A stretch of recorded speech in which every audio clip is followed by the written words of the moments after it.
Patrick Hutzel from IntensiveCareHotline.com with another quick tip for families in intensive care. So today's tip is about a frustration that one of our readers shared with us, which is disconnecting from life support. So all my quick tip videos here are really about what our readers or clients share with us. And once again, if you go to our website at IntensiveCareHotline.com and you opt in for your free instant impact report or for your free quick video mini-series to get peace of mind, control, power, and influence in intensive care, we ask you, what is your biggest frustration? And that's where I get some of my ideas for videos from. So when one of our readers types in as his biggest frustration that my loved one is meant to be disconnected from life support and is going to die. And this is obviously a massive dilemma for families in intensive care. I mean, that's even an understatement. It's absolutely dramatic that, families are being faced with the issue that their loved ones are being disconnected from life support against their wishes and without their or their loved one's consent, and it happens all the time.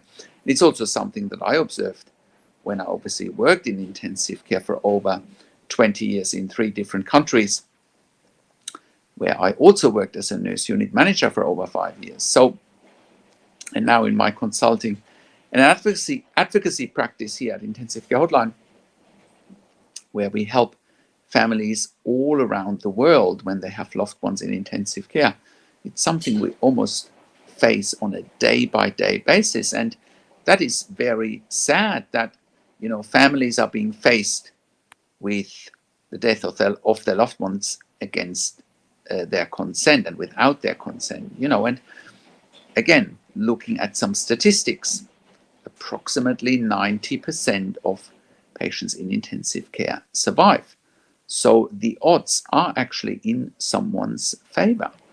So you got to ask yourself, if the intensive care team is telling you, well, you should connect your loved one from life support and let them die because it's quote unquote in their best interest, you got to start asking questions.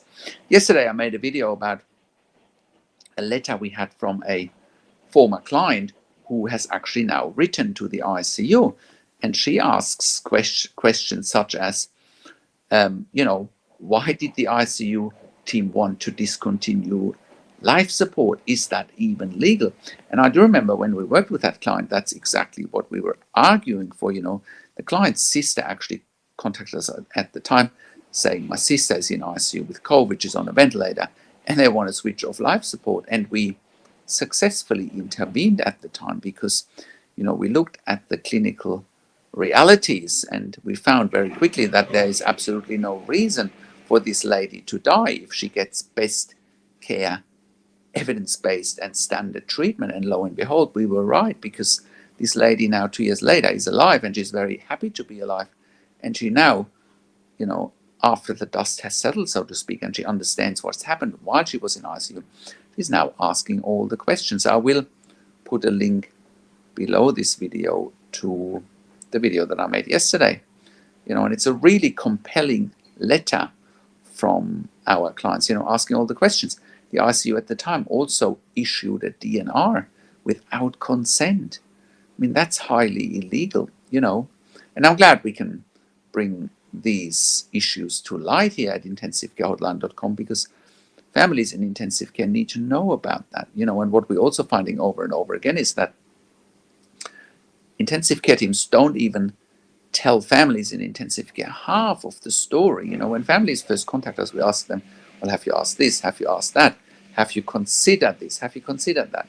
And they have no idea that families have rights, that they have options, that there are often other treatment options to what they've been offered. The biggest challenge for families in intensive care is that they don't know what they don't know. They don't know what to look for. They don't know what questions to ask. They don't know their rights, and they don't know how to manage doctors and nurses in intensive care.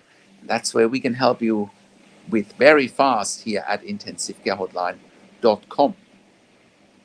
So I hope that helps today, that, if your loved one, or if you are being told your loved one needs to be disconnected from life support at a certain time, if they say, oh, tomorrow at 3 o'clock support, that's illegal, right? That's potentially a criminal act, and you need to act against it. And again, we can help you. We've turned many situations around.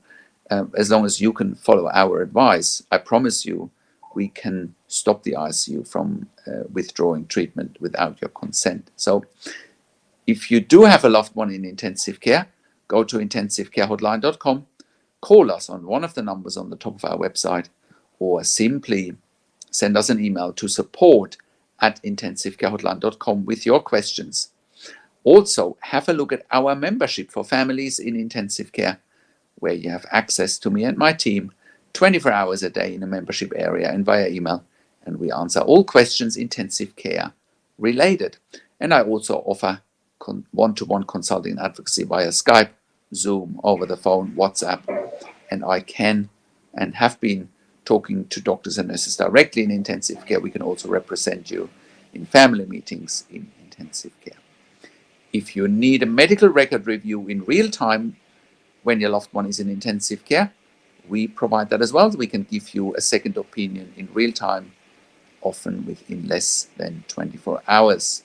And if you need a medical record review after intensive care, if you have unanswered questions, if you need closure, or if you are simply wanting to know whether there has been medical negligence, please contact us as well. Thanks for watching. Subscribe to my YouTube channel for regular updates for families in intensive care. Click the like button, click the notification bell, and comment below what you want to see next. Share the video with your friends and families, and I'll talk to you in a few days.